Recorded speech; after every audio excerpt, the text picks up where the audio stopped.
Much like the real Academy Awards, it's 3 hours later and we still haven't gotten anywhere.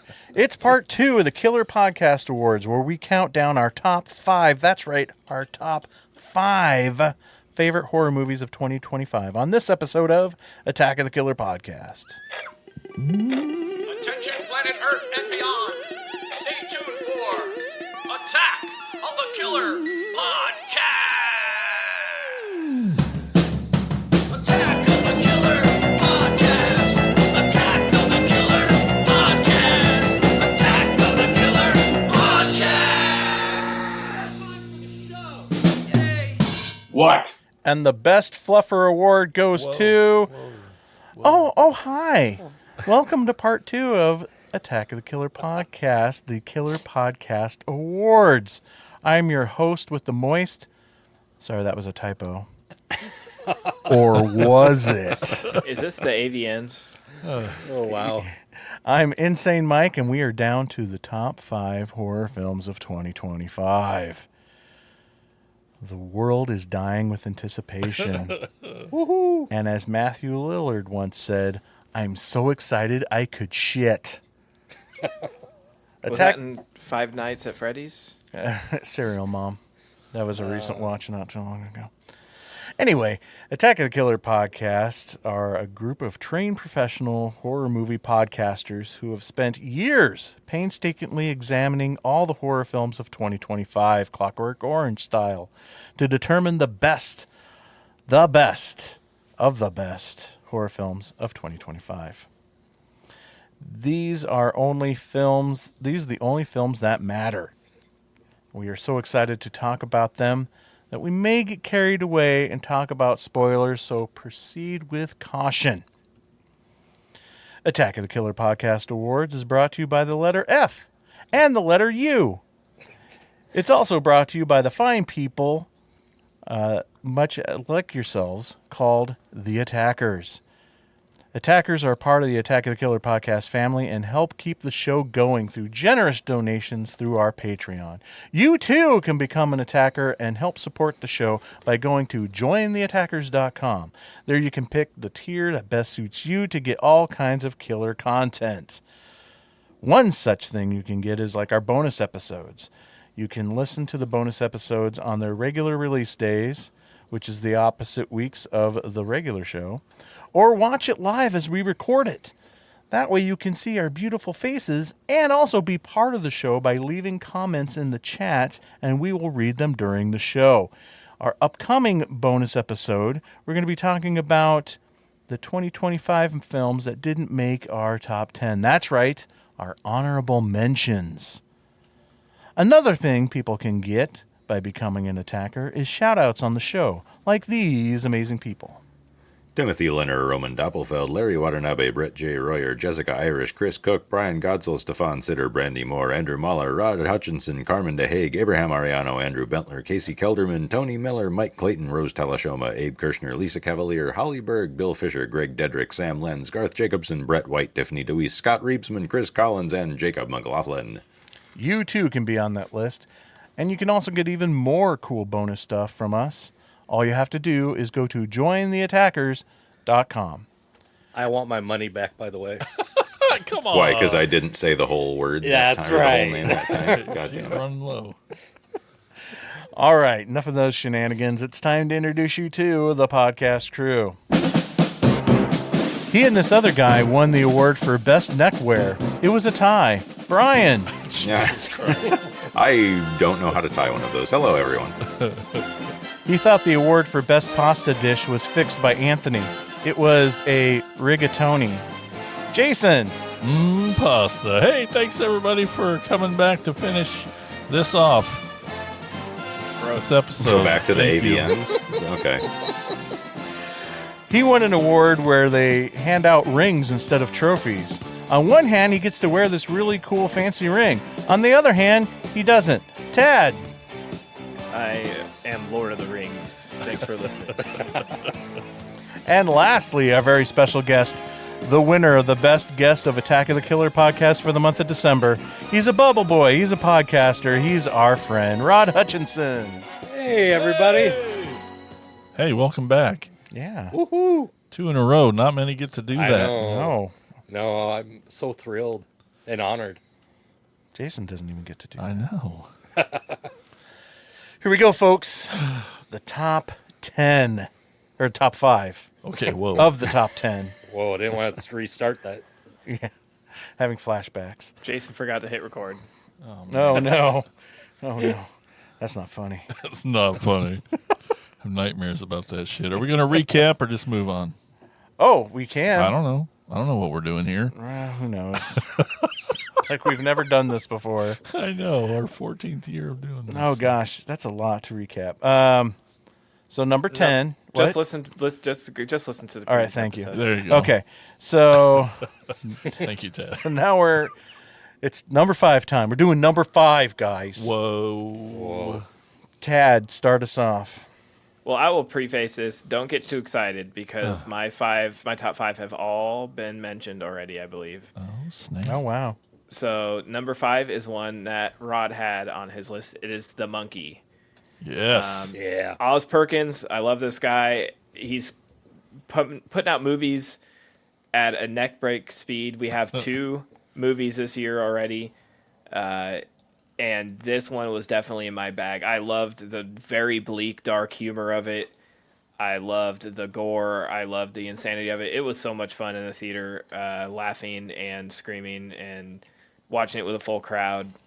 This is rewatchable for me. Just loved it. Really, really enjoyed The Monkey. It's absurd, just like Rod said. Check it out.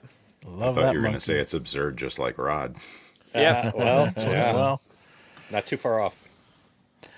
all right. Jason, what is your number 5? Number 5. So there, it's not often, but sometimes. So you know me, I like to get worked up and get scared and like enjoy the being scared.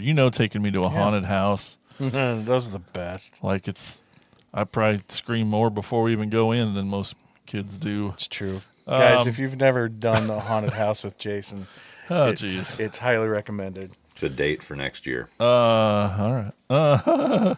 Already scared about it. But so like I heard about this movie, I heard about it, and I'm like, that sounds scary. I don't know. And then I watched the trailer, and I'm like, yeah, I'm probably not watching this one. It was too scary. And I really loved the director's movie before this. It was one of my absolute favorites then. He's done a few that I love. Several I love, but it looked too scary. Just like when I watched Talk to Me, that's one he did in 2022. Oh, okay. So I'm like, oh fuck, that movie just grabbed me and held me in that chair. Anyway, Bring Her Back. When I watched that trailer, I was like, I can't do it. But then the movie was great. Loved it a lot. The Philippou Bros directed that.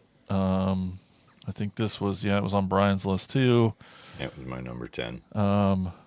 Couple more dead kids and it would have gone higher, but Super, yeah, that's all it needed. How many dead kids you want? There's one in the freezer. There's one that's like biting on knives. Yeah. I really enjoyed the performance of the kids. I thought they were all really great and held it together. And I liked this lady. I kind of, not that I get them confused, but I get this and Weapons confused a little bit because it's just like a crazy person. Because of crazy ladies. Crazy ladies that are doing magic shit To children. to children. Yeah. Never So- made that connection, but Yeah. Oh, I an hour before we started, I had them together / the other one just on the same line. I was just going to cheat to put them both in because I'm like, which one's which? But I thought the kids were great, and the flossing scene was incredible. When I said it when we talked about it on what we watched, I literally watched Tiffany basically jump behind the couch. She was so scared and freaked out. It was like, that's the good stuff right And there, so man. Disturbing. the foreshadowing, like right when he's slicing the fruit and like is putting a knife in his face, I'm like, don't you fucking dare, dude. And he did, and he paid for it. But did you expect it to go that direction, No, or that the no. kid was going to do something with the knife to him? That's what Yeah. my first thought was. Yeah, that's what I thought too. Yeah. Yeah. And didn't the kid also just grab the blade? Am I remembering that Yep. right? Yeah, he Yeah. grabbed Good it by Lord. it. Blade, And yeah. so he does that first, and you're thinking, "Oh, that's horrific." Oh, but that's the worst of it, right? No, it's Oh not. God, no. It's is it Sally Hawkins? that Hawkins, plays? yeah. Yeah, he's speaking of fish fuckers. Wow. Well, she I mean, Shape Yep. of Water. Yep. Nope. She's So great. she's fantastic as like seems completely normal, and it's like as bad as she is, you sort of sympathize with her and feel for her too, Absolutely. because you would do anything to get your kid back, right? Fucking A right. Yep. And So, that's what I. tough. That's why this one definitely was higher for me than Weapons. Just it was as ridiculous as they are. It was a little more grounded that way versus Crazy Clown Lady. And I don't know. I don't know. The brother sister relationship throughout it was really fantastic. Yes. It was. So when that one moment happens, like Oh. it was very Fuck you, impactful, and did not see it coming. Like, Yeah, and they make me. It's how well it's written and acted, is how infuriated I get when she's like gaslighting him. Yeah. You know, he cares so much Oh. for his sister and convinces him that he pissed himself and convinces him Yeah. that, you know, you hit your sister in the face and she, you know, by putting his cologne, and it's like, oh, you get so fucking mad, and that's a sign of good writing. You know, it's like Yeah. I should be getting mad. That's the point of it. But man, Yeah, this Great one will Sally be coming Hawkins. up. Oh, this one will be coming up later in my list, and I'll have a little bit of a story too along with that too. You guys are so high on this one, it's making me want to watch it again and bump it up in my list. I tell you what, though, a great Sally Hawkins double feature would be this and Paddington. as a palate cleanser, Yeah. No, Paddington first. Oh yeah, yeah. Yeah. You know me. You got to end the night miserable, or bring you're her doing back it as the wrong. palate cleanser. If I have any feelings left at the end of the night, Brian hasn't Yeah. done it right. Speaking of Brian, what's your number 5? My number 5 has also come up previously. It is Ugly Stepsister. Nice. Hell yeah. The story of the lengths people will go to be popular and fit in, and crazy what do they call it? Pageant moms forcing their Oh yeah. poor daughters to do horrific things for beauty before they are ready. The movie's just an absolute powerhouse of disgustingness. I mean, there's a sequence in it that made me feel like uncomfortable and a little nauseous. And if you've been listening to our show at all and pay attention to the things I watch, that's really saying something. God, I want to know which one though. It was the tapeworm thing. Okay, good. Oh, Yeah. Just the, Yeah. I mean, the eyelash sequence is worse in the sense, well, and the toe, fitting in the slipper thing, in the sense of like self mutilation kind of things, but just parasitic stuff freaks me out anyway. So like intent, and I know people really do that, give themselves tapeworms to lose weight, but then when it comes back later, that's the worst part. Yeah. it's a Victorian version of Ozempic. Only not as dangerous. Yeah, and when they're pulling it out too, it just keeps going and going and going. I'm like, God Yep. dang, kaiju-sized freaking tapeworm.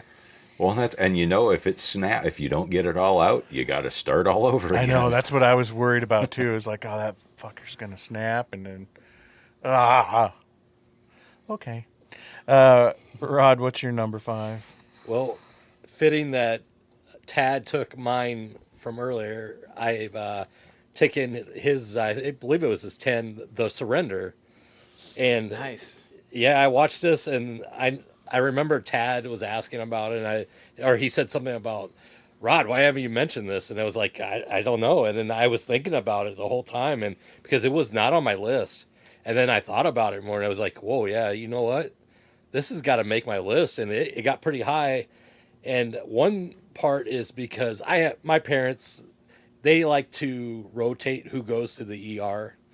And they're getting to that age, and it's just like, it's like a roller coaster with them, and I never know when one of them is going to go.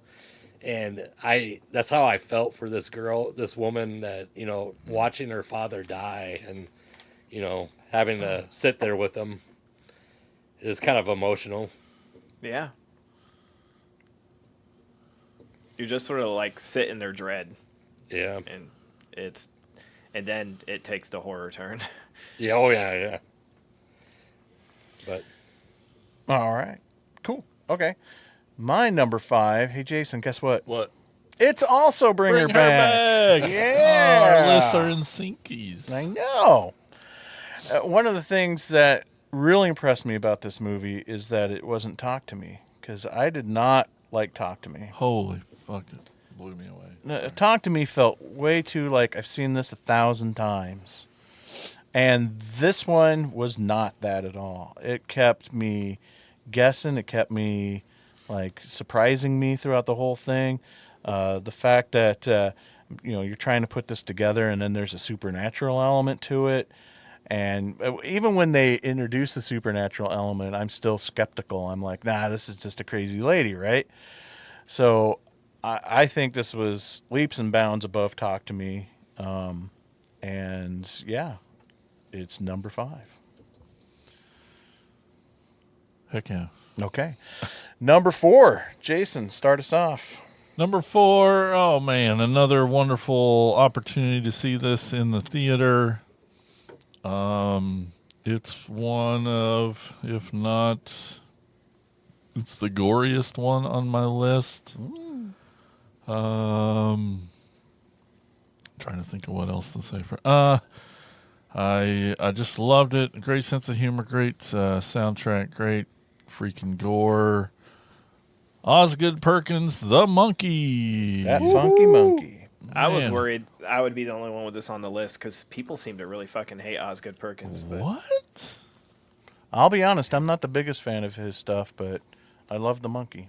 I think I'm the only one here who didn't like this movie. Oh. Yeah, well, I thought it was super fun and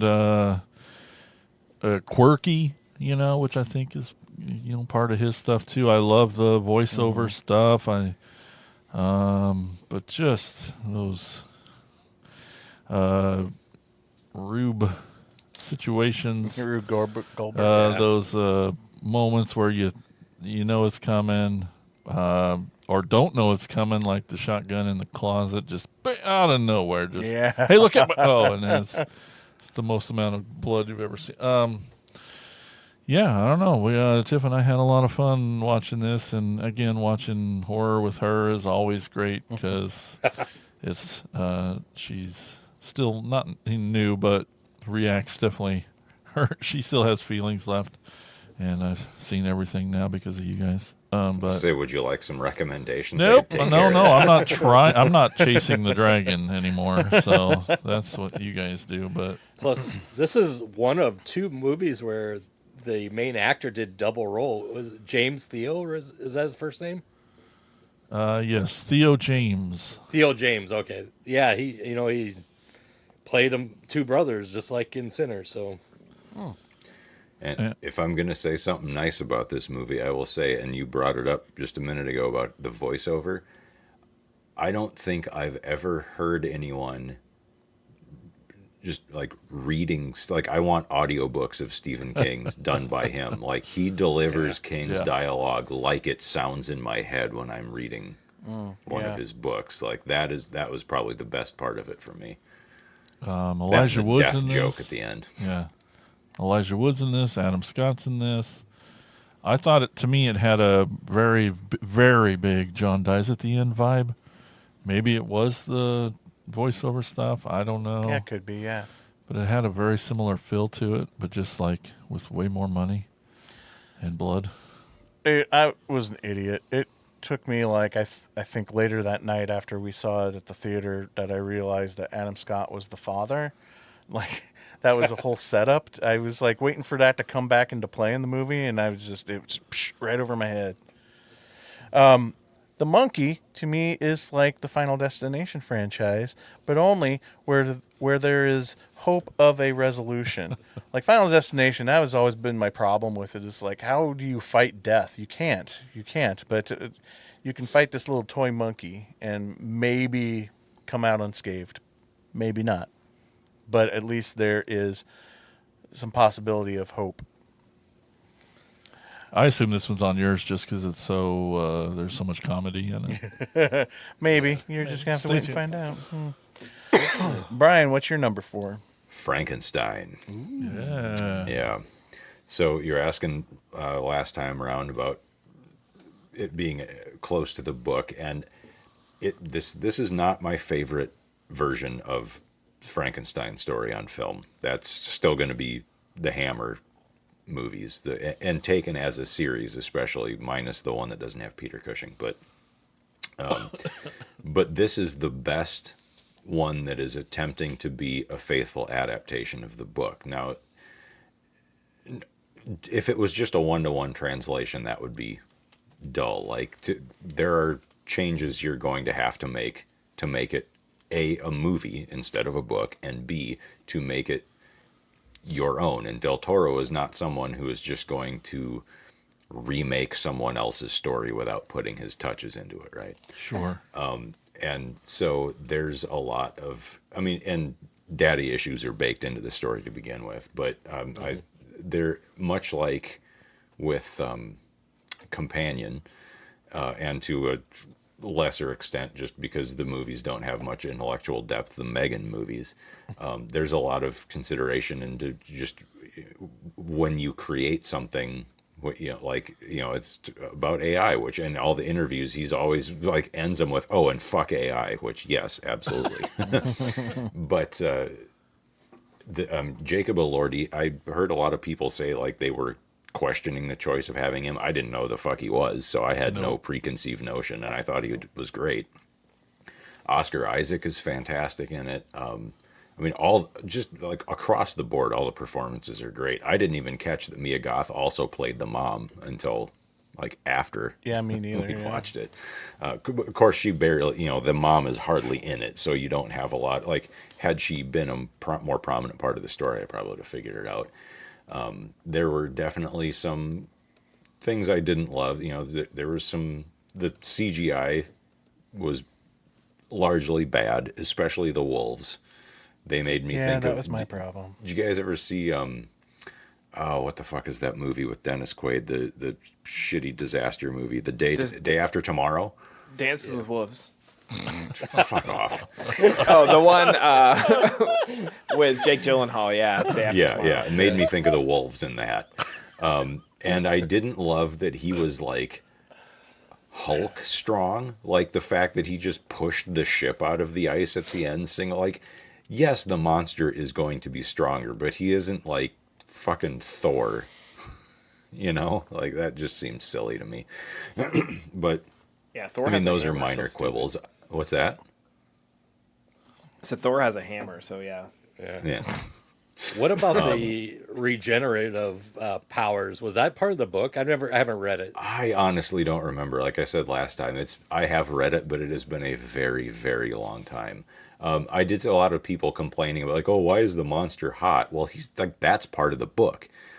Yes, he's a weird, gross, rotting corpse, but he is also made out of the parts of perfect physical specimens. So yeah, he's hot for a dead guy. That's part of it. That's okay. Yeah, you're gonna make a person, make them the best you can, right? Right. Yeah. And I love he was primarily inspired by the Bernie Wrightson graphic novel. Yes, I Artwork, think I brought which- that up. Yeah. Yeah, you did. Yep, because we saw some of those original pages when we went up to Minneapolis to see the Del Toro exhibit. Awesome Yep. Del Toro exhibit. And so that I caught that, especially when you see the monster later and he's got the hair and it's oh, yep, that is that's what it exactly was. what that is, and the big fur coat and everything. The bit with I love the bit where he's giving the speech in the medical college and he sticks the electrodes in and makes the body move, and just that whole exchange and the back and forth is great. Christoph Waltz is fantastic at that, and I love later on when you find out that he's got syphilis, that line, "A night with Venus and a lifetime with Mercury." Yep. That just made my writer part of my brain give the rest of me goosebumps. Like, oh fuck, that's so good.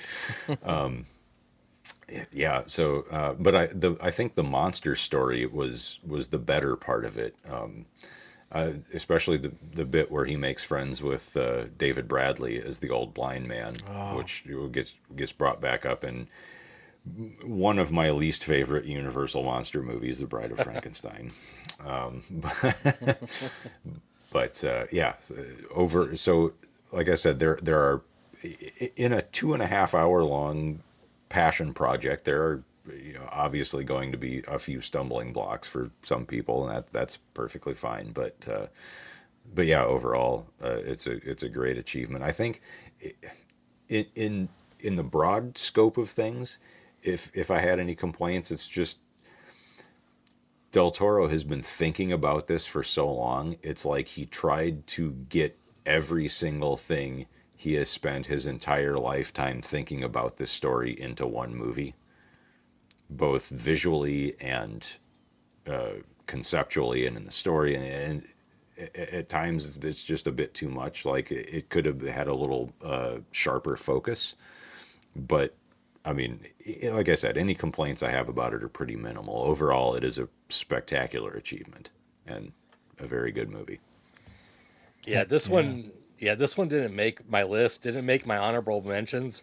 I did see it, but I think I saw it at or before you guys had your episode, and I don't know. I think I'm gonna have to give it another 2.5 hours to try it out again. But Just watch it yeah, at twice the speed like Tad does. yeah, I know. Yeah, thanks, Dad.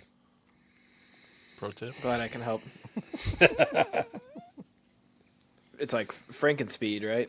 Breaking speed. Yeah, want a date? All right, Rod, what's your number 4? So my number 4 is probably not on any of your list. It was one no, not that. It was actually a secret movie through Cinemark, and it was Shelby Oaks.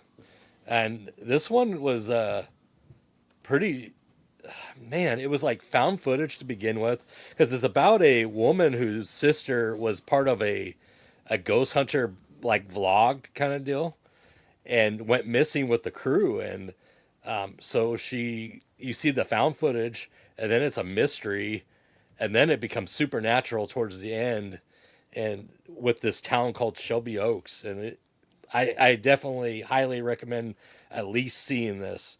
And man, I wish more people got a chance to see it, because I think it just hit like VOD, like you can pay to watch it, but I don't think it's streaming free anywhere. Yeah, I watched it. I thought you it was did? cool. Yeah. I watched it in the last couple of days. That's like one of the things I'll say is, like, when you're cramming these movies, they sort of start to blend together if something's even similar to another one, which I think is a hindrance to the movies and not the way to consume them. Like they just mentioned, I watch them, at 2 times the speed. And I mean, I've watched two movies while recording tonight. No, just kidding. But no, I really did like this one. I thought that this was sort of a good year for like unique takes like this one, more found footage, and Strange Harvest, while it didn't make my list, was shot as if it was a true crime documentary, which was really cool.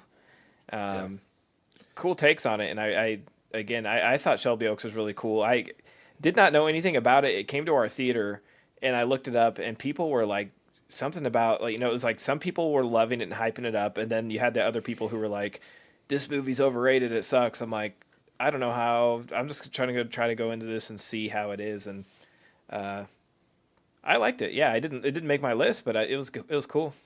Plus, I believe it's like one of the 100 movies that came from Neon this year.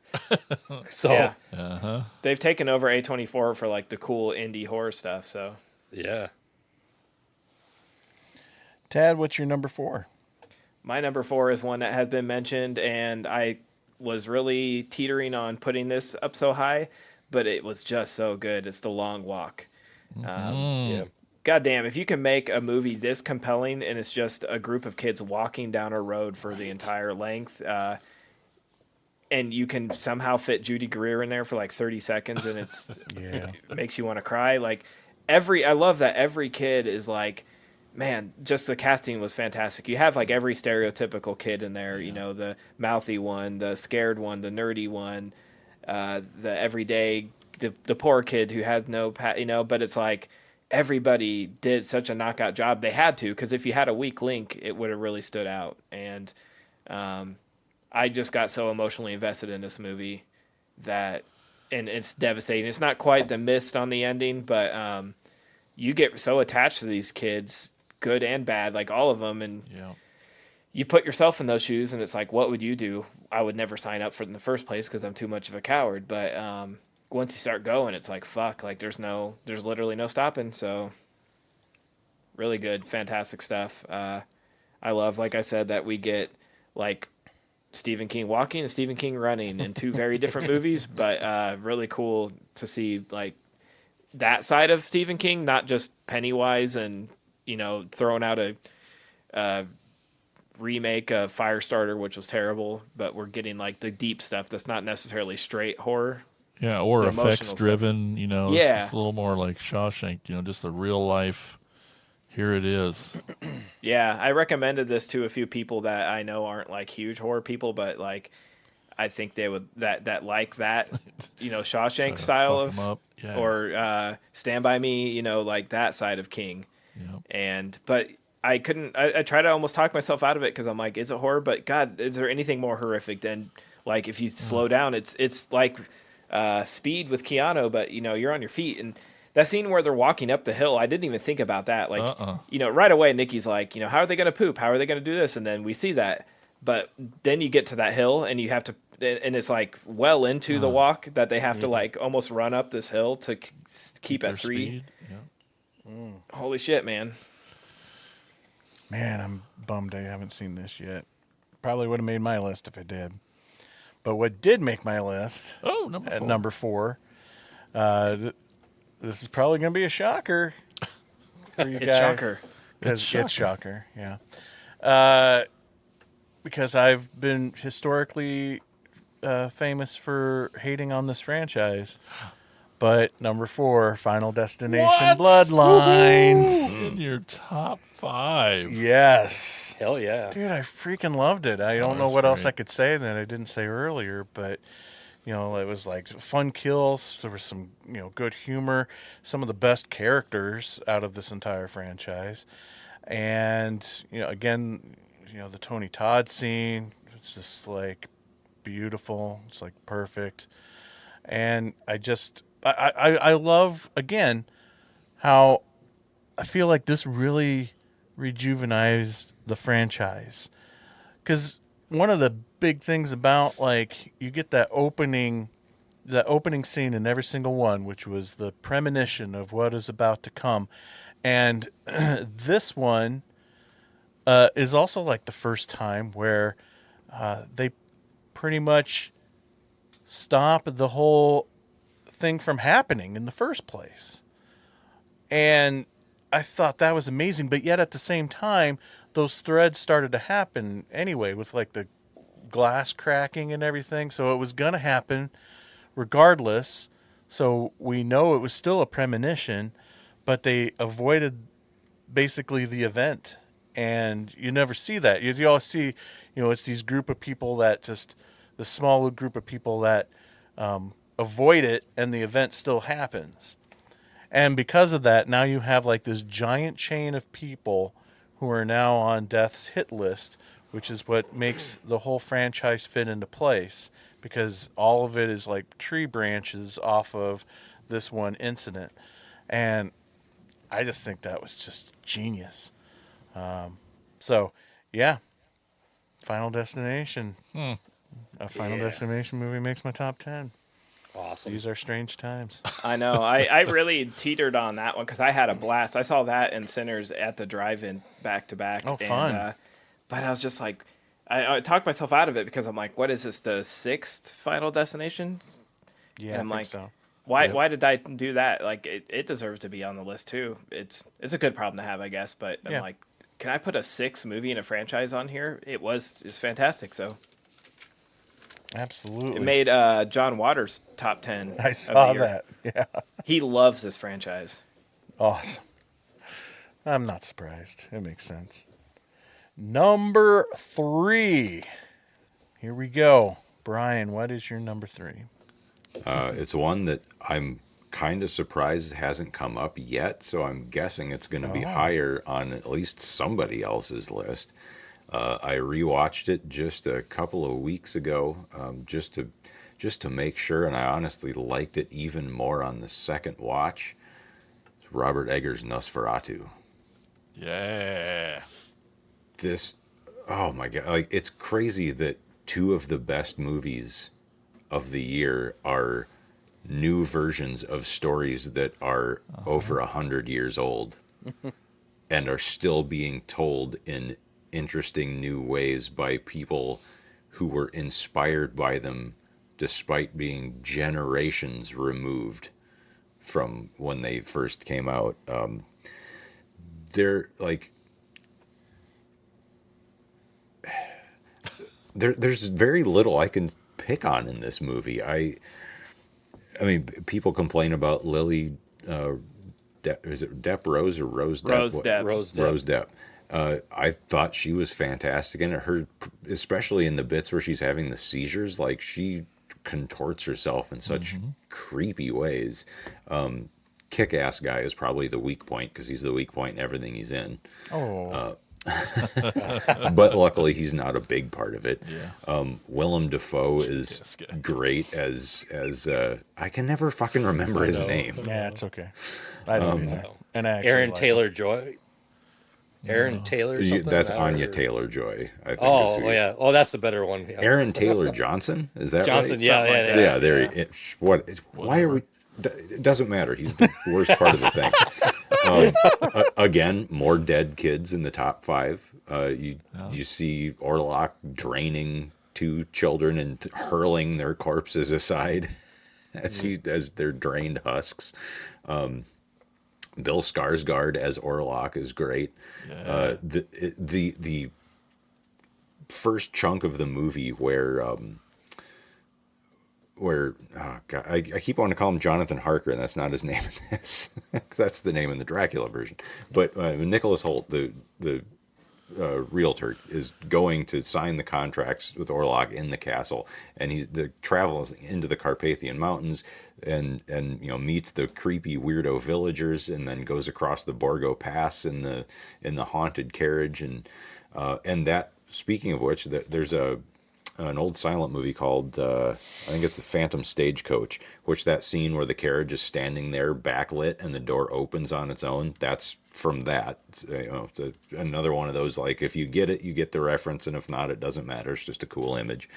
But the stuff in Orlok's castle is some of my favorite parts of the movie, because the sound design in there is amazing. And I think I brought this up when we first saw the movie, but if you listen closely as he breathes and talk, like, there's all this weird noise in the background, and there's a pulse and a second, like, deep bellows breathing sound that's just a fraction of a beat off from Orlok, that makes it feel like the entire, like, his evil presence has so fused into the very stones of this castle that the whole structure is breathing with him, like it's alive with his evil. And the makeup on him is fantastic.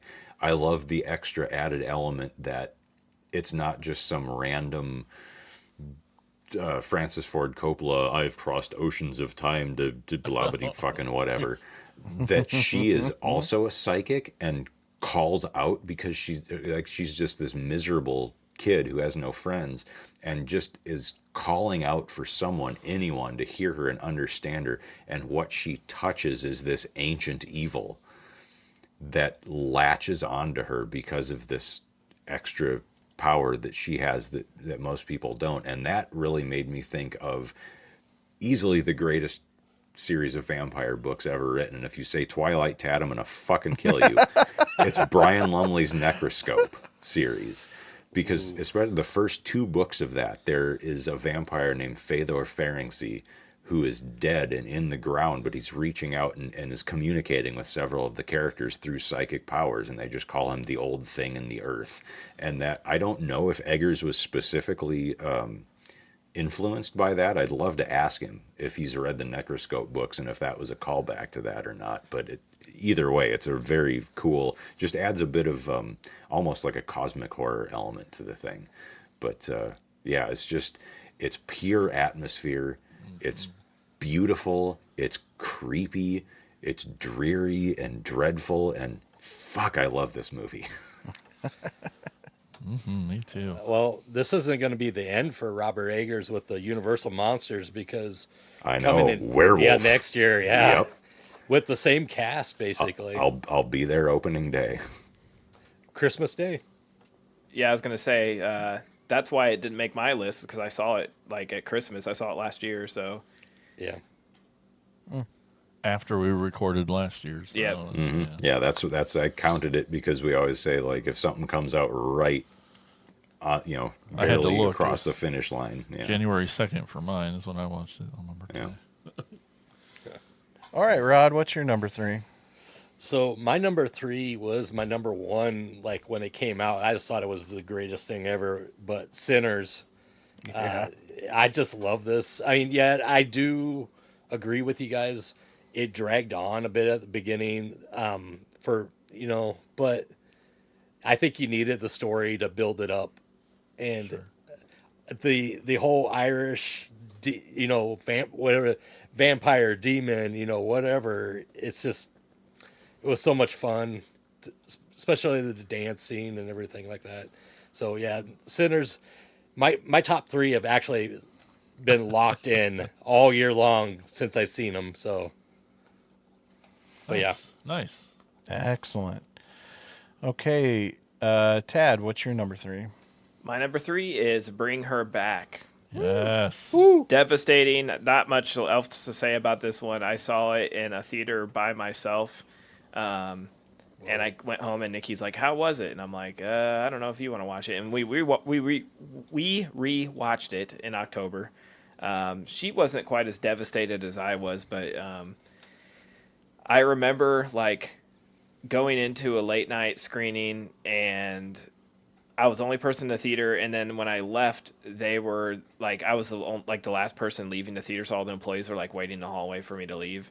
And the manager at our theater, I've told the story on here before, but she was like, she's such a sweet girl. Her name's Chelsea. Shout out to Chelsea. She's like, how was the movie? And I'm like, oh, it was the feel bad movie of the year. And she's like, oh, I'm so sorry. I'm like, no, that's what I wanted going into Bring Her Back, a Philip Brothers movie. So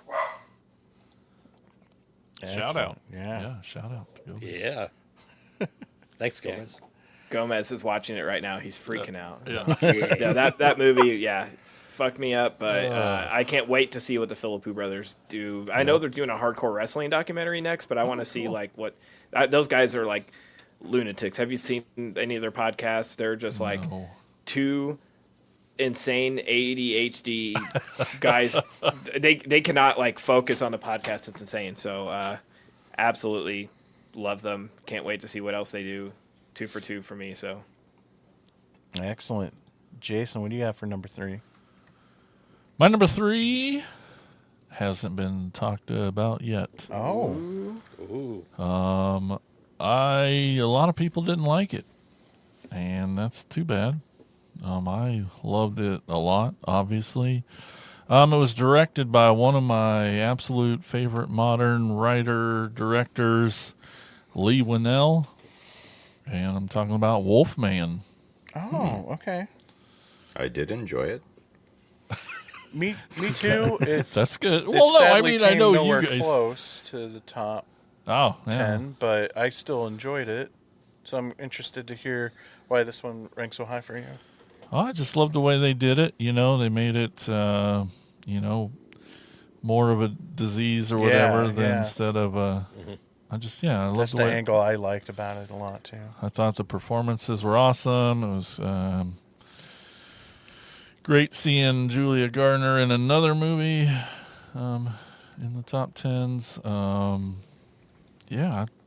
a grounded werewolf yeah. take on Universal. Yeah. Like he did it again. Yeah. He did it again. I know. People What? really hated on that monster design. I'm like, they that's- just didn't. I think they just Fine, not. it's cool. I shit on it when I saw it first. I'll admit, because I didn't know they were doing the whole disease angle, and the POV from like the dog, like him turning into it, and not being able to hear and see his wife is like tough. That's that's some of my favorite moments is those POV shots when he's changing. Yeah. Yeah, and then just the fact that we have with the Invisible Man, and we got a Wolf Man, we got Nosferatu and Frankenstein all in these last few years. What a wonderful world we live in. Yeah. Now it's time for the Dark Universe, right? Let's get them all in the same movie Hell together. yeah. Yeah, it could happen. No, Hashtag. it can't. They've tried so many times, and it is blown up on the launch pad every single time. We're never going to get a cohesive... But that's fine. We don't need that. Yeah. They already did it in the 40s anyway, so It's true. And how don't know awesome why is everyone's that? acting like this is an original idea. Yeah. Yeah. Yeah. All right. My number 3. Here we go. Yes. Love that little monkey. My number 3 is the monkey. Absolutely. Woohoo! Yeah. Super cool. Yeah. I don't know what else to say. I feel like Why do you like it? Oh, because it's funny. It's different. It's got some cool gore, great kills. Again, like I mentioned a little bit ago, it's kind of like the Final Destination movies, but with a tangible resolution to the problem. Not that they are able to solve that problem, but at least there's like some hope to keep driving the story and keep making me want to watch. I assume your favorite kill is the one where the dude just keeps fucking up on the way out the house, all the way down the yard. He keeps blopping and blopping around a series of events. I'm having a hard time remembering a lot of the kills because this was like a long time ago at this point of watching this movie. So He's got to released see a whole it in other the theater. movie. What's it? Yeah, exactly. But yeah, that was quite hilarious. I mean, I don't know what my favorite would be. Bowling ball. The bowling ball one was pretty cool.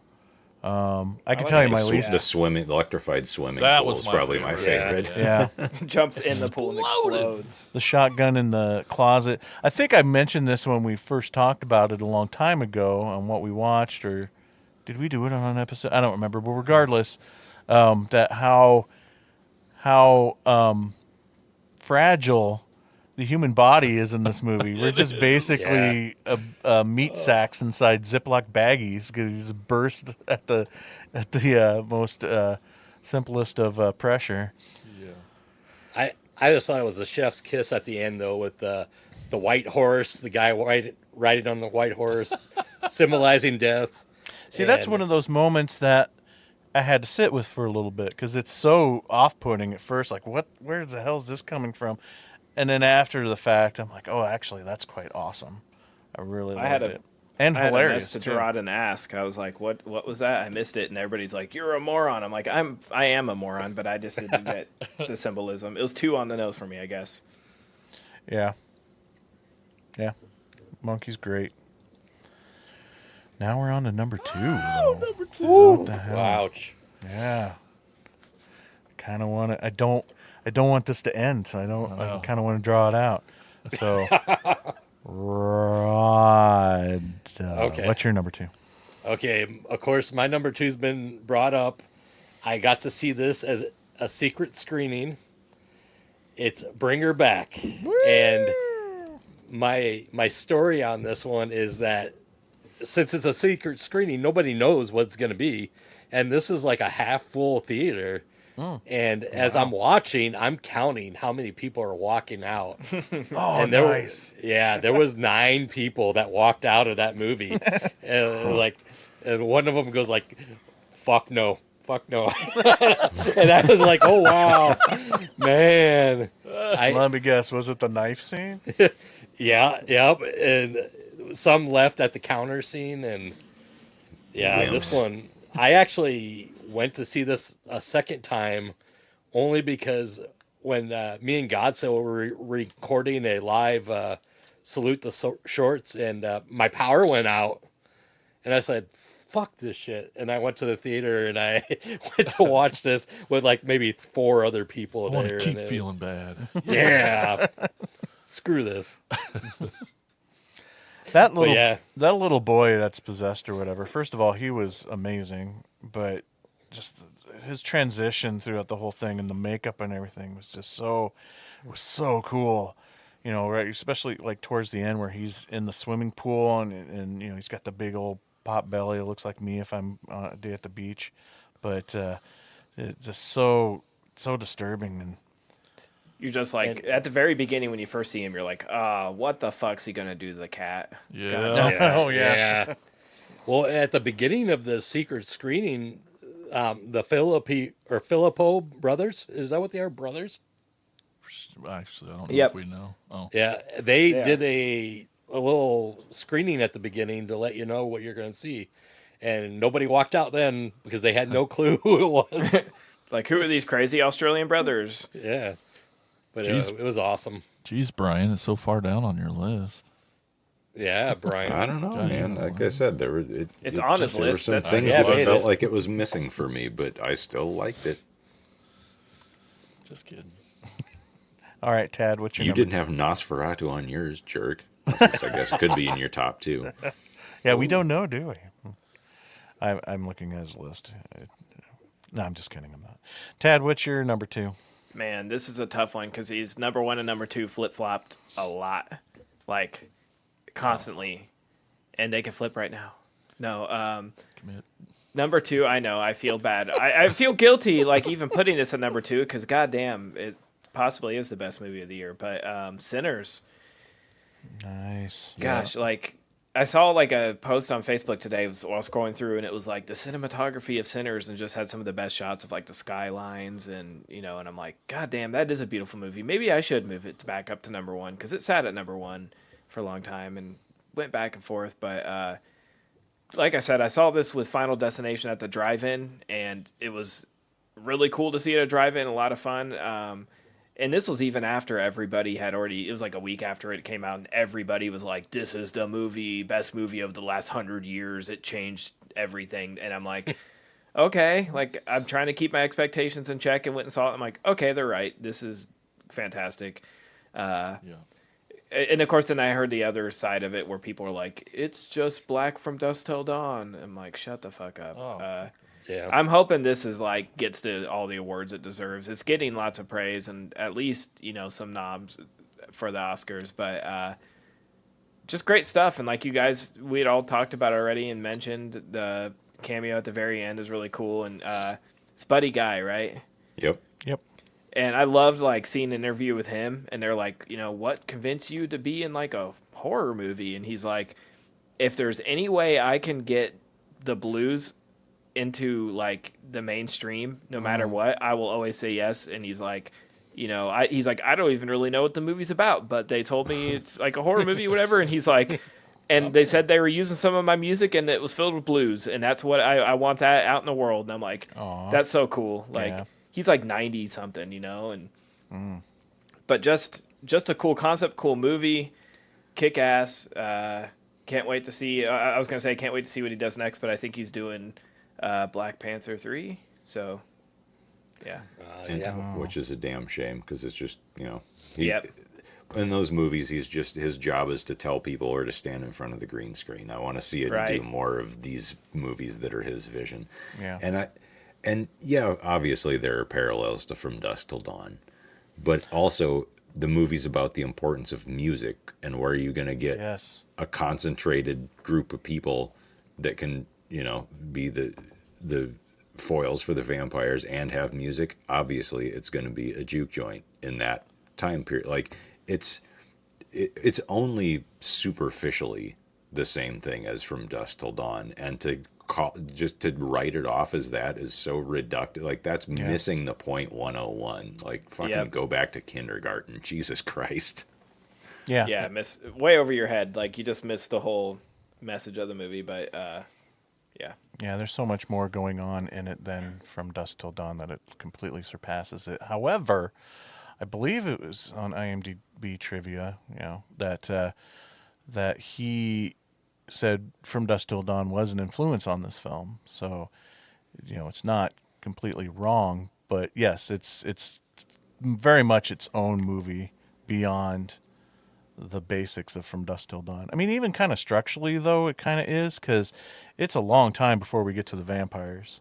Yeah, for sure. And, I didn't and say it's there were no almost like a genre similarities. switch. Yeah. I just No, I know. To write it off as a ripoff is just fucking ignorant. Oh, it's absolutely That's not a what I was- ripoff by yeah. any stretch of the imagination. Hell no. But I think I kind of had a little bit of a moment here when Tad was talking where I think I understand maybe better now, which makes me appreciate the movie more now on my hang-ups of saying it was slow in the first half. I think it's probably because of expectation, because I too had heard nothing but praise for this movie all year long, and I'm putting it off and I'm putting it off, and I'm just like, I watched the trailer and I'm like, I don't see how this is going to be like the greatest thing to horror since sliced bread or anything, or I guess sliced necks. Sliced bread. So I'm watching it, and that whole first half, which is still great, and but just all this character building and everything. I think that, and then it's like, why is this like the greatest horror movie ever made? I don't understand. And so I think maybe that's kind of where I was coming from with it being a little bit slow. So I'm having a moment now where I'm coming to terms. But I also think like it's because it crossed over so well that that's the first thing that normies do when there's something good that comes along. They just say it's the best thing that's ever happened. So to them, it probably is the best horror movie they've ever seen. But That's like Talk to Me. Everybody said that about that movie, and I didn't like it at all. So, sorry. But I did go home and watch it recently again, because as much as I love the drive-in, you don't get the surround sound, and sometimes the really dark scenes are hard to see if someone turns on their headlights. There's a lot of distractions, so I was like, I got to see this in a controlled environment too, and that made me appreciate some of the cinematography and stuff more. But man, it's hard to beat seeing a good horror movie. It's Final Destination was probably the perfect thing to see at a drive-in, but Yeah. what a cool double feature! Just loved it. Yeah, absolutely. But yeah, the audio of Sinners, you definitely need a much better environment. Yeah. Jason, number 2. I wished I was next right after Brian said it, but it's Nosferatu. I'm obviously a bigger fan than him Fuck since it's higher on my list. That's fine. I'm just glad it's on somebody else's list, man. Oh, dude, this I'm movie is stoked. so fucking good. To me, I don't know, just the fucking gravitas and the voice. It was so powerful and just holds the whole movie together. I love Orlok so much, and just the gothicness of it. I mean, Eggers, it's everything that I love. And it was just a wonderful, wonderful movie. I love it. If you say anything about Robert Eggers, he knows how to set it. All of his movies, I cannot complain about the scenery in any of them.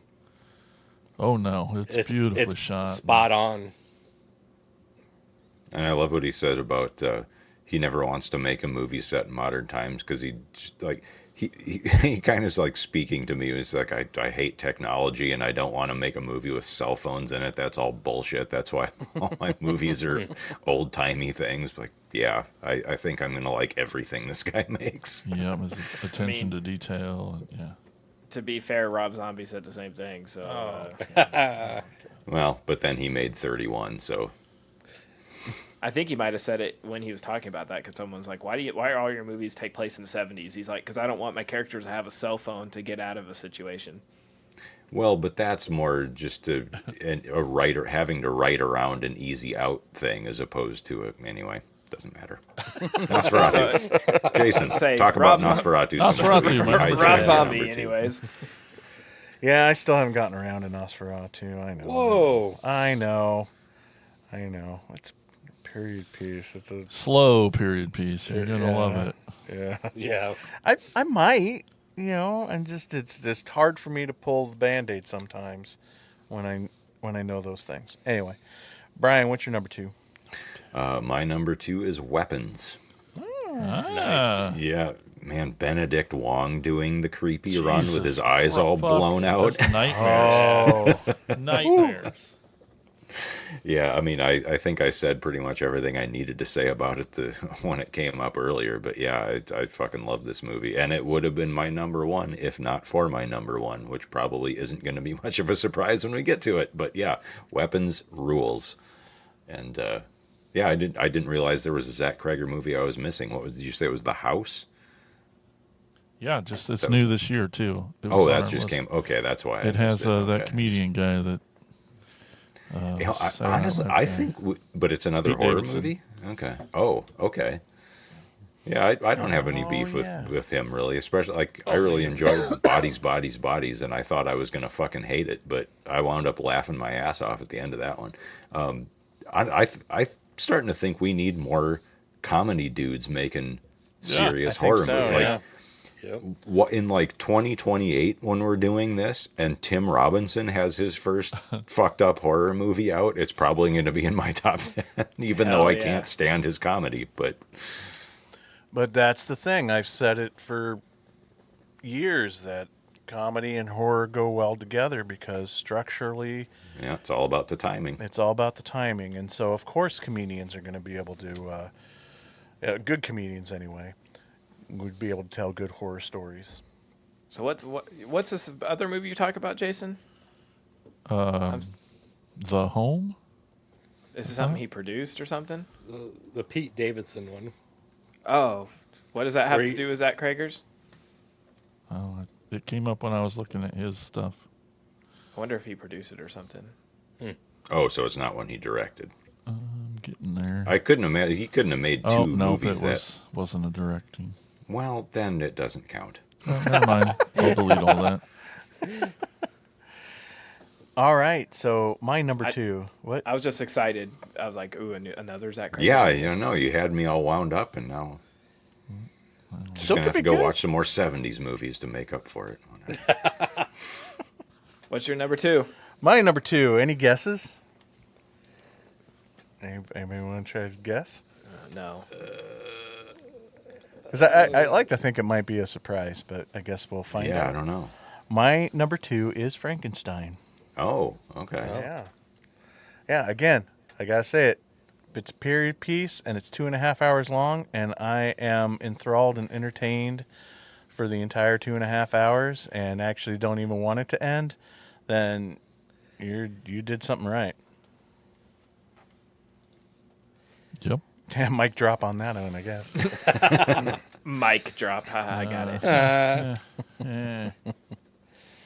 All right, so are we ready then?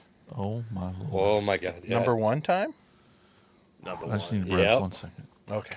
We're When going to you're talk about ready. me the whole Stretch time. Hey. Hey, big ups to Hot Rod who Hey. watched 1 billion movies before this. That's right. How many He actually did he end up watched watching? 3 more movies than have ever even been made. How'd he do that? He That's watched right. 60 films. 60? 60. Yep. Yep. Tad came in with 50. I added a lot. Oh, that's Mike fine. and Brian 35. Me 32. Well, and I did not add everything I watched because at a certain point Oh. I knew a lot of the things I had watched were just not going to make the list, so I didn't even bother adding them. Like Beast of War.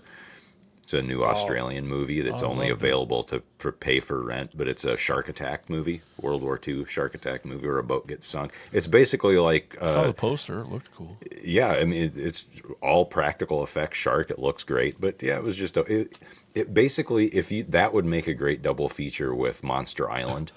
Cool special effects, Paddington. practical effects monster movies that just aren't that good. But you know, anyway, You're selling it. it's fine. It's worth a watch. It's just not list worthy, so I didn't bother adding it. All this work has come down to this moment. Drum That's roll. right. Okay, let's start us off, Tad, with your number one film of 2025. Mine should be pretty easy because it hasn't been listed yet. It's Weapons. Weapons.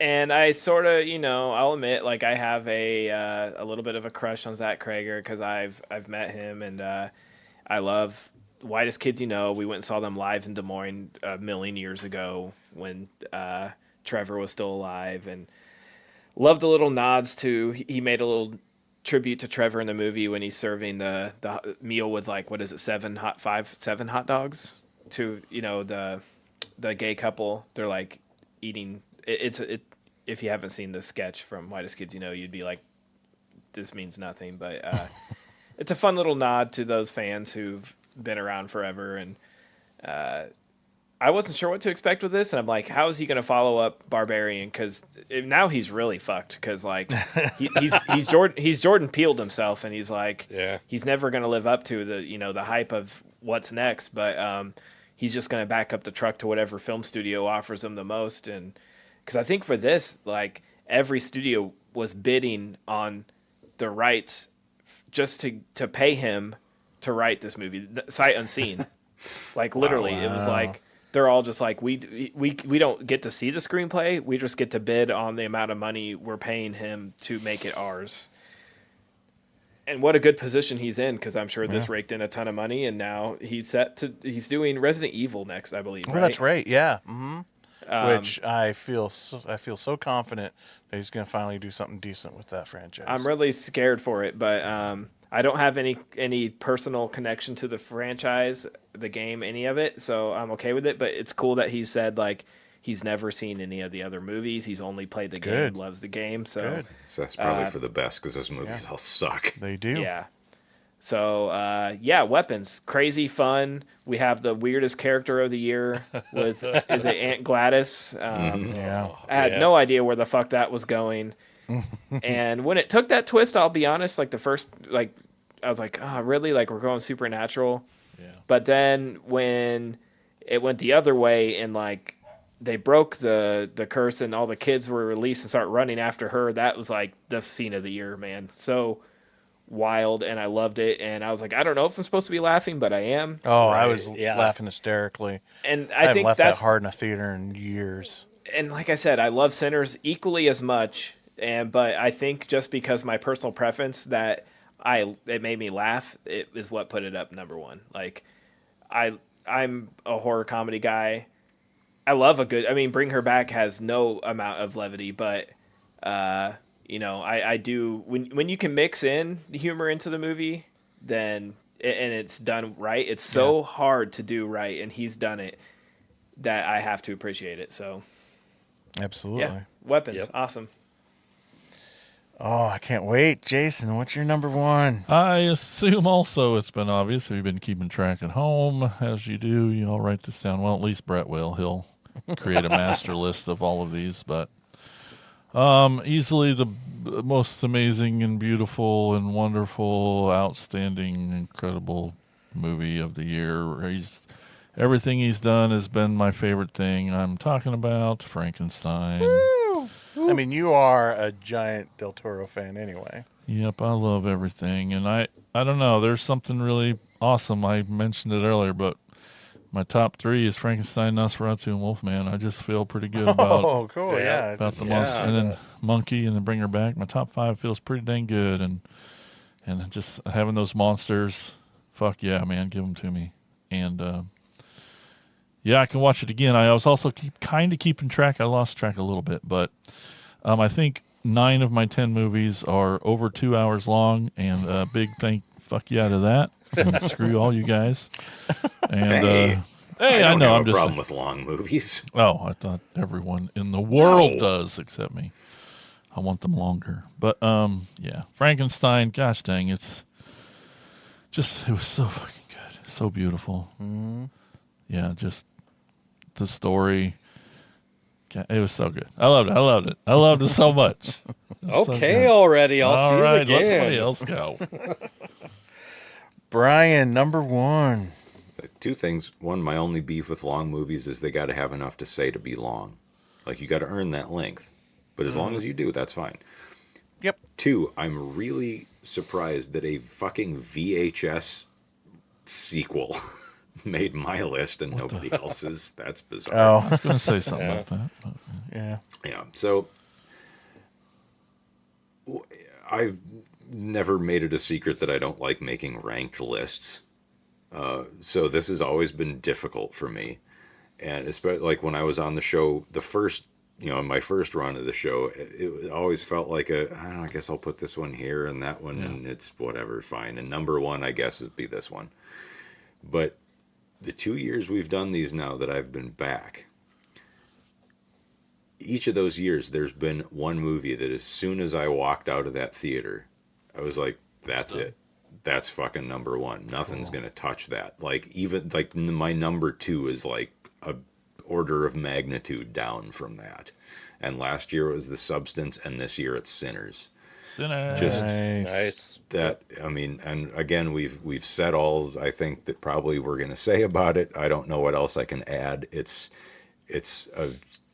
one of those movies that it's hard to believe that it got made now, that at a big budget studio film, that Ryan Coogler managed to have a deal where after, I think it's 10 or 15 years, the rights 100% revert to his ownership. The studio gets nothing more after a certain amount of time. It is his movie. That's awesome. And that it is a movie, a big budget studio movie that is still an auteur film, that it is his vision. You can tell there's not 1 second of that movie you can look at it and go, oh, some producer told him to compromise something here. No, it is his fucking movie. It's a masterpiece. That's it. Yeah. I love Sinners. Yeah. All right, Rod, what's your number one? Wow, this one, I saw it the first time and I was like, yeah, this is definitely number one. It brought back some childhood memories. It's Popeye the Slayer, man. Fuck with you guys. No, it's Weapons. Shit, I almost spit rum all over the computer. No, Weapons, definitely. Yeah, I saw this twice in the theater. And like Tad said, like I had no clue what to expect either. Because this movie, there's no way you could see the witchcraft until they show you it. But I went with a group of 3 others too, and when we got out of there, and they were hyped on this too, and they go, "But what the hell was that all about?" Like they didn't quite get the witchcraft part, but it was like I explained it, and they go, "Oh my god!" And they were, I don't know, they loved it too. But yeah, Julia Garner, Josh Brolin, amazing. I hope that especially Brolin does more horror. Yeah. But yeah, Weapons. Wow. So good. So good. So good That that my number one three. is also Weapons. Woohoo! Heck That's yeah. 3. Yeah, 3 for 3. There you go. Well, 3 out of 5. Anyway. Well, Yes, I love this movie, and I just had this thought too, because I'm like, well, man, what else am I going to say about it? We've been talking it up for 2 episodes. I just had this thought. I cannot think of another movie where the plot, which was hinted at in the trailer, seen months prior, have heard that this is going to be the storyline. Like, these kids just go missing, and never have I been so, like, curious to learn and solve this mystery, and how is this going to play out, and what it does completely exceeded any expectations. I cannot think of another film where I was just so captivated with the concept and, like, how are they going to make this work? Oh, they could go this way, they could go this way. And then it's presented to me, and it blew any conceptions out of the water. And so it gets a giant A+ for that alone. But everything else that was said, man, there's a lot of good humor. There's a lot of, it's just an overall great story. And again, mentioned it feels like hours ago, that the overall structure of this, on how it's like played through by one character at a time, jumping through history, and you're slowly putting these puzzle pieces together to get the overall picture, I just loved it so much for the way it was structured. And I just love in movies where you get to see it from one perspective. You get to see this scene from one perspective, and then we move on and we come back, rewind back to that scene from a completely different perspective, to not only get the full story, but maybe a completely different result of that scene. Like that scene plays out one way, and you think, oh, okay, this is how that person is, or this is how this is playing out. And then we're seeing it from another perspective, and it's the exact same scene, but now you have a completely different interpretation of what that scene was about. So, yeah, I guess I had a lot more to say about it than I thought. But weapons, yeah, number Hell yeah. 1 with a bullet. Yeah. So 3 films made all 5 lists. Okay, Sinners, Bring Her Back, and Weapons. Yep. nice. So those are the top 3 probably. Cool, cool, And cool. my top 3 exactly. Mine too. Awesome. All right. Well, there you have it, gang. Those are the best films of 2025. Before we move on, though, I want to ask, we always kind of talk about the state of horror for the year. How do we feel 2025 was? Any general takeaways, trends you like, don't like? The big picture, horror 2025. Terrible. No. Good. Terrible. Good. The highs were great. I feel like there was it felt like last year there were more movies I was like really excited about, whereas this year it was like the top 5 or 6 or so were like fuck yeah, and then the rest well, I mean, I should say, like, Gush I was excited to even have on the list because it's great to have a new movie from the Bandit guys, but that it was harder to fill out a top 10 for me, I guess, this year. Yeah. Yeah. I kind of felt like it was a little bit of a lackluster year as I'm going through and I'm watching stuff and I'm looking at our little checklist and just looking at options on that checklist, and I'm like, this just doesn't feel like that strong of a year. And maybe it's still not, but I don't know. I mean, recording these episodes always changes my It's hard not to perspective. be pumped up about it, right? Precisely, yeah. Yeah, I thought, 100%. especially last year after the strike, how strong the movies were last year. This one was a little bit weaker, but it started off very promising. I mean, you got kind of some fun ones like The Monkey, Hard Eyes, Companion. You know, all those were coming out. I mean, the Wolf or the Wolfman, and you know, it has kind of slowed down towards the end of the year, but I think 26 is going to be a pretty good year too, though. Yeah.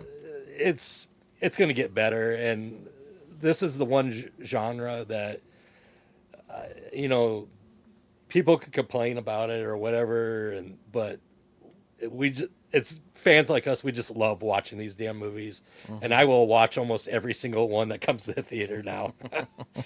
He does. Well, no, we did kind of a New Year's resolution thing last year, and I remember I said, you know, I wanted to try to watch more new foreign films for this coming year, because last year Exuma from South Korea made my list. Yeah. Jason's too. I think that movie is fantastic, and this year, like a Norwegian movie made several people's list this year, including mine, which is great. And I tried, like, there was Beast of War is Australian, Monster Island is a Japanese part of it was Japanese. I forget the other country that was involved, but it was a multiple country co-production. And Pabrik Gula, which was an Indonesian movie that I watched for this year. It was okay, but it was kind of too long and didn't earn the length like we were talking about earlier. If you're going to have a 2.5-hour movie, it better have it enough to fill that time. And so and there were some, like there was a Japanese one that Tad was talking about earlier that came out a couple of years ago, but only became available in the U.S. this year, which I didn't get to see before we recorded. So that could very well have made my list. But Nosferatu I is guess from Transylvania. Yeah. So many. So Yeah. I mean, I guess I kind of Bring Her Back is made by Australians, but it was made anyway.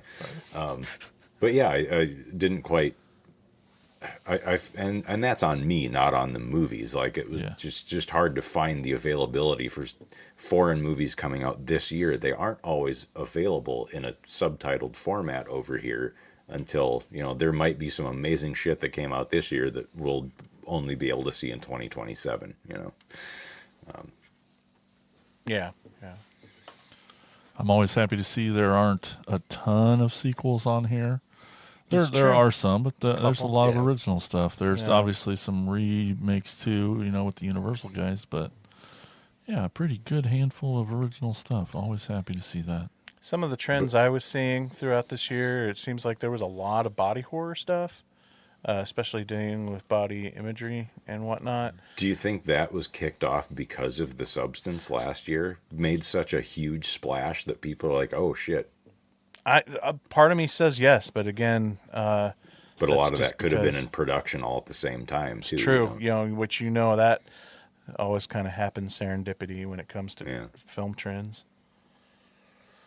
Yeah, and then killer androids or AI. I mean, that AI. just makes sense because that's in the zeitgeist right now. Yep. That's such a big part of the cultural discussion all over not just here, but everywhere. But And some trends that I feel like are starting to, well, maybe not. They're starting to fade away a little bit, but, we didn't have a lot of, demon-y, possession-y films and stuff like that this year, which is nice. Yep. Yeah. No zombie movies. No I- zombie movies. For the last couple of years that I listened to your year-end episodes like this, I've always come up with my top 10 after because I always get suggestions from what you guys do. It was so fucking hard to come up with a top 10 on here without having to rearrange everything about 5 or 6 times, yeah. and it's just insane. That's right, Rod. We do put in a lot of work for this crazy show. Yeah. Even It's not as easy as we make it look. And even sound. now, I'm questioning I the know. order of Yeah. my list. Man, I should have added more Popeye in. All right, with that said, we're going to take a quick break, but there's still some more Attack of the Killer podcasts to come. We want to hear from you guys and what your thoughts are for the best of 2025. But first, you're going to hear a promo for our podcast network called the Prescribed Films Podcast Network. The PFPN is home to so many great shows, such as ... The Wrong Podcast Died. Woohoo! Join The Wrong Podcast Died as two horror fans discuss the movies, music, television, and events that have shaped the fabric of our times. From toys, sports, and news, they bring you a time capsule straight to the gray matter between your ears. They are part of the spooky universe and will be bringing you new episodes bi-weekly. You can check out The Wrong Podcast Died and all the other shows at thepfpn.com. We'll be right back.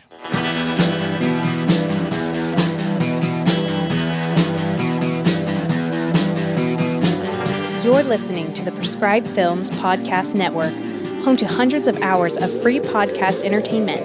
The shows on this network all have a common goal: providing you with the best discussions about movies and other forms of entertainment media. The PFPN hopes to fill your earholes with audio joy. Visit our website with links to all the other amazing shows at www.thepfpn.com. Thanks for listening.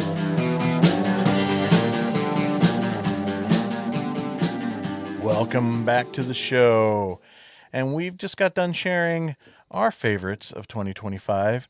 What are yours? Here's Jason with shout-outs. It's time for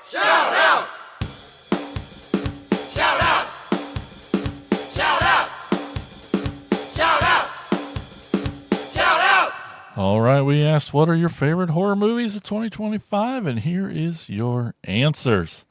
Up first, we got attacker Tim Lennerer says, for me, The Monkey, a wonderful feature-length sick joke full of horrible stuff happening to people who didn't really have it coming. Weapons, some great replaying of events from different characters' viewpoints, and a nicely nasty streak. And at the top of the heap, 28 years later, can't wait to see where that story goes in the next movie or two. Yeah, I can't wait. Up next, we have attacker Tiffany DeWeese. She says, I don't know how you guys do it. Narrowing it down is difficult. Judging simply on the ones I actually remember, Companion was great. The Monkey made me laugh way more than it probably should have. And I really enjoyed Heart Eyes, and Until Dawn was enjoyable too. Woohoo! Agreed. Up next, we got Attacker Brett Royer says, "Love 28 years later. Halfway through, I was on the literal edge of my seat. And I know nobody asked, but The Devil's in the Next Room by John Durgan was my favorite horror book I read that was released this year. If you like horror books, check it out." Then we got Willis Wheeler. Oh, nice. Remember Willis? Yeah, Willis. He said, "Mine so far is Weapons." And then after that, The Monkey. He didn't put that. And then lastly, we got Attacker Jacob McLaughlin says, "Frankenstein is now my favorite Guillermo del Toro film overall. It's a movie that holds so much meaning to me and so astonishingly crafted. Sinners is like my favorite original movie since I don't even know when. I know it isn't even a year old yet, but I already feel like it's a modern classic. It's truly something special. 28 years later is quite easily my favorite of the three movies so far. I think it's Danny Boyle's best overall." Ooh, more than Sunshine? "This is how you do a decades later sequel.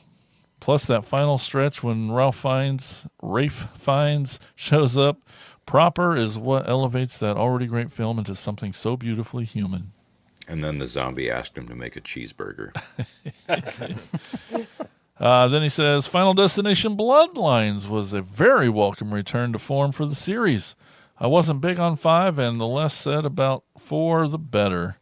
So it was great to have the series find its footing again, delivering what I think is the best Final Destination movie to date." Some think that.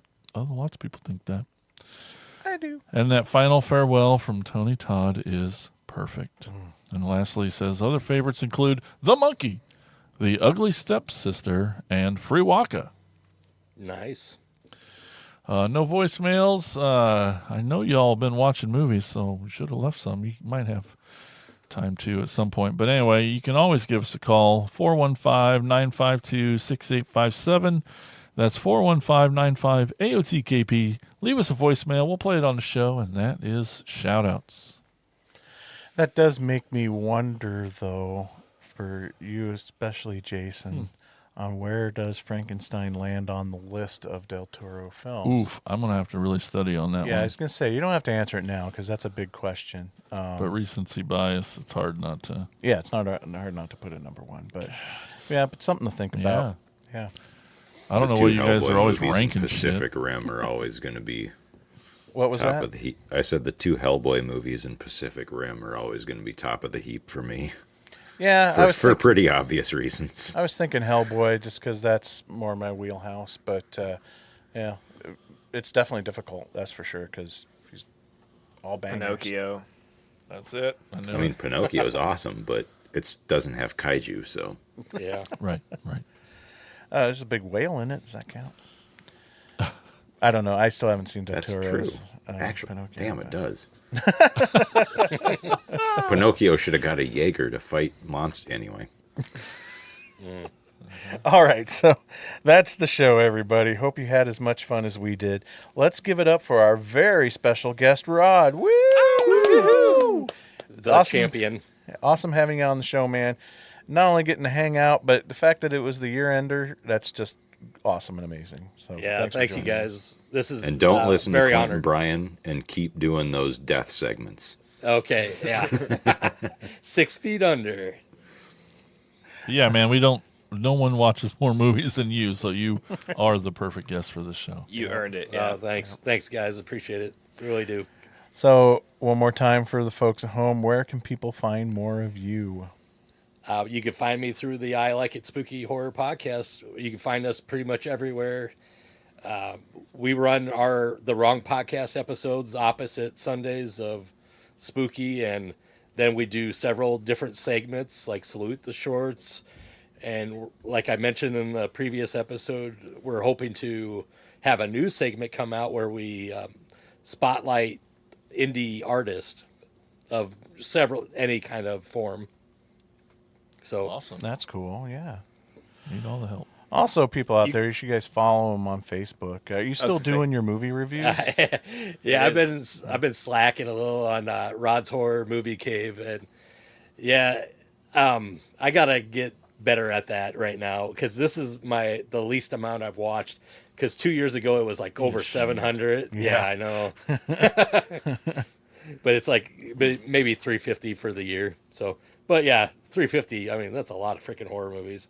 Almost one a day. Yeah. You can find them at the theaters where you can find them. Yes. That's true. Yeah, Cinemark Theater names. They know me there. I bet. And to find more Attack of the Killer podcast, you can like us on X, TikTok, Threads, Instagram, Facebook, and our Discord.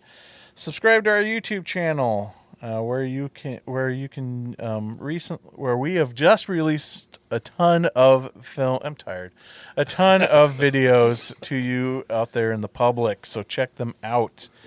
Also check out our next bonus episode, which is the opposite weeks of the main episode, and even watch them live when we record them. But the only way to do that is to become an attacker over at jointheattackers.com. Leave us a review wherever possible, including Apple Podcasts. And now we are off to start watching the films of 2026. Hell yeah. Thanks for listening, and we'll talk to you all again soon. Oh no, could this be the end of? Attack of the